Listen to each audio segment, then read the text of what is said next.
place de Seck. Oui. te ñu ne xëy na peut-être choix bu Pape Thiaw def. si Seck mooy peut-être bal arrêté yi. la koy nar di gën a soxlaa. te yaakaar naa yàlla na gën di am yàgg di am dëgg si ñun. mooy tey bal arrêté bu taxoon mu dugal Seck. tey loolu Seck yaakaar naa def na ko mooy si centre bi mooy bii bu Habib Diarra dugal. beneen bi mooy gis Sénégal dafa yéex ba mu dugalee bii bi.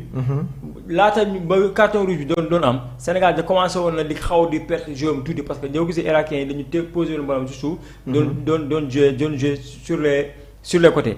mais une fois après rouge bi am. mais bu fekkee ne yow seetaan début match bi da nga naan c'est jeu égal parce que da nga yaakaar ne rouge amul wala Sénégal sax la ñu rouge. parce que 50-50 la. léegi en deuxième mi-temps mais comme lu ñu reproché Pape Thiaw. mooy changement yi nga xam ne tardivement da ko def. gis naa nag ñeneen ñi nga xam ne tey ñu naan non Ibrahima Mbaye war woon départ jour deuxième mi-temps la si. dama ne woon quand tu mets des attaquants yi nga xam ne ñoom. dañuy soxla football. te amuloo benn milieu bu nga xam ne tey moom mooy animer jeu bi. kon ces attaquants yooyu dañuy permettre ñoom di wàcc suuf ñëw di jël si ballon bi. am na koo xam ne moom mooy animé jeu bi. donc c'était un Iliman Ndiaye te gis nañu ba mu duggee deuxième mi-temps gis nañ li xam ne tey moom lañu yaakaaroon si moom. andi na ko dugal na def na passe décisive. imaginons tey tu amènes un Iliman Ndiaye. sur le milieu de terrain. boo xoolee tey en premier mi-temps. Sénégal lu mu doon marqué si milieu de terrain moo ëppoon que lu mu doon joué. bien sûr ça veut dire que jeu bi en deuxième mi-temps. lu ñu doon produire moo ëpp que premier mi-temps bi. donc en teew yaa ngi soloon ay buts yu bëri. donc buts yi nga dugal deuxième mi-temps c'est bien dugal nañ ko Sénégal dugal na ay buts loolu la ñu bëggoon. mais en premier mi-temps tey bu fekkoon amoon nga un Iliman Ndiaye boo xam ne tey yaa ngi doon joué 4-2-3-1. jiital ko si kanam mu nekk si kanamu Sadio Mané Ismaïla Sarr. ak Ibrahima Mbaye yaakaar naa Ibrahima Mbaye dina am. plus de vivacité bu ñu yaakaaroon si moom parce que boo xoolee ba ñu ko paas yëpp.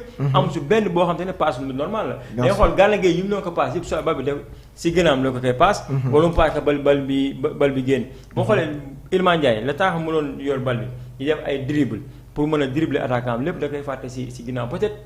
dafa yaaxamtoon pour def lu baax parce que loolu lañ ko xaare si moom. il est encore très jeune. le Sénégal a besoin de Ibrahima Mbaye. parce que ñooñu c'est les futurs relèves de l'équipe nationale du Sénégal. bien sûr foog moment bi ñu la ñuy gën di booster. parce que d'ici 1 an 2 ans ak ñoom Sadio Mané ñëpp doo leen gisaat fii. peut-être Ismaïla Sarr dina toog pour bunge booy parce que moom mooy nekk rôle Sadio Mané. donc Ibrahima Mbaye. nañ ko bàyyi mu gën di continuer ci lancer bi nga xam ne foofu la nekkoon. encore une fois Sénégal a trouvé son attaque. mooy Ibrahima Mbaye Sadio Mané Ismaïla Sarr. parce que en deuxième mi-temps on a vu un Nicolas Jackson bu dugg du football mais comme si que ne bëggul lu muy def. mais c'est quoi tu es un joueur.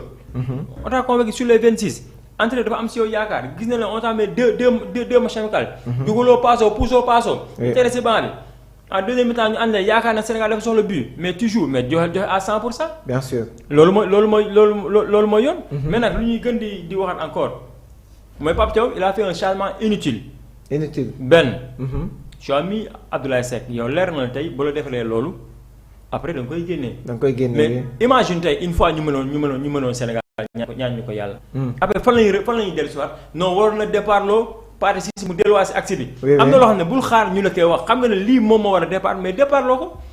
sama nu commencé encore parti 6 Abdoulaye Seck boobu. y avait d'autres attaquants derrière yoo xam ne tey mënoon nañ dugg pour soxlaa pour ñu dugal yeneen but donc am na loo xam ne tey bul di moom warul toog ñuy xaar ñu ko koy répéter chaque jour instant.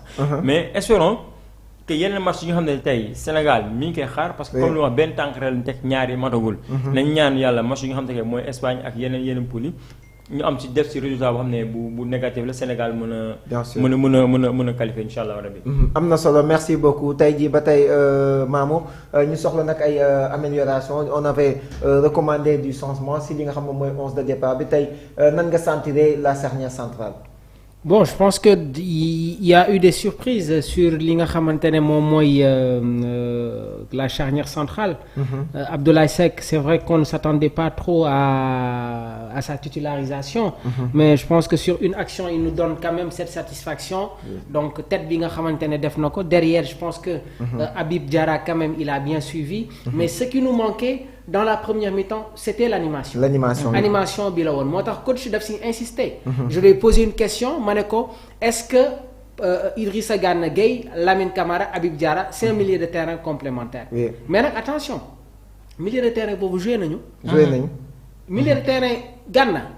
Habib Diarra. Oui. Lamine Camara. ñoo joué woon contre Angleterre. bi ñu gagné Angleterre 3-1. Oui. Ils avaient joué. Donc cela veut dire que c'est des joueurs qui se connaissent mais nag su fekkee da ngay jouer avec une équipe qui se retrouve avec un bloc bas. Tu as besoin quand même de joueurs techniques. Oui. Avec une bonne assise. Capable de porter le ballon.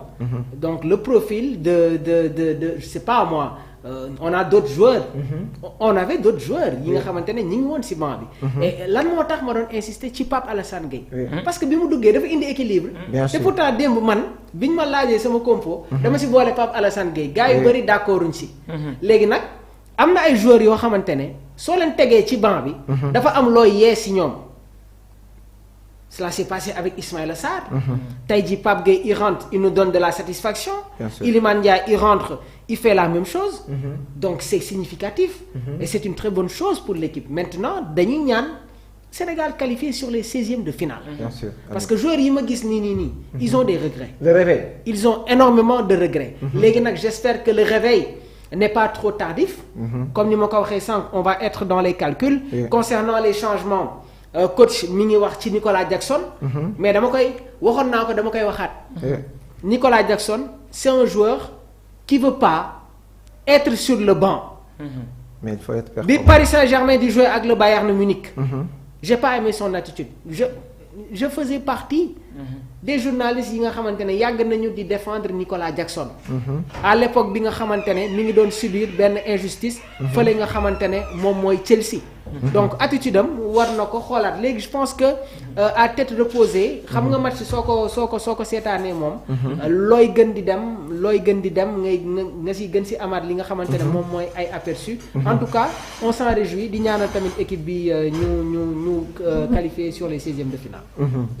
coach Lassi ba léegi nii rek boo xoolee tey jii yow it nga andi benn jàngat benn approche boo xamante ne tamit des joueurs comme ki nga xamante ni moom mooy Iliman Ndiaye bi nga xamante ni de yaakaar naa le peuple réclamait sa titularisation tey jii mu dugg deuxième mi-temps et il a donné un message fort un but et je pense def na passe décisive mais nan nga jàngatee tamit sa prestation.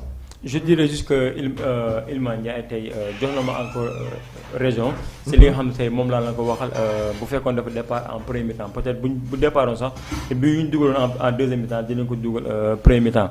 Mais xëy na peut-être coach bi comme lu ma waxee moom moo xam moment bi nga xam te ne si lay gën a soxla ay joueurs am. mais boo xam Iliman Ndiaye tey lu ñu ko xaaree ak loo xam ne tey manqué woon na Iliman Ndiaye. mooy dugal bii tey kañ ngeen wala fan nga mosee gis Iliman Ndiaye dugal. bii boo xam ne tir de loin la.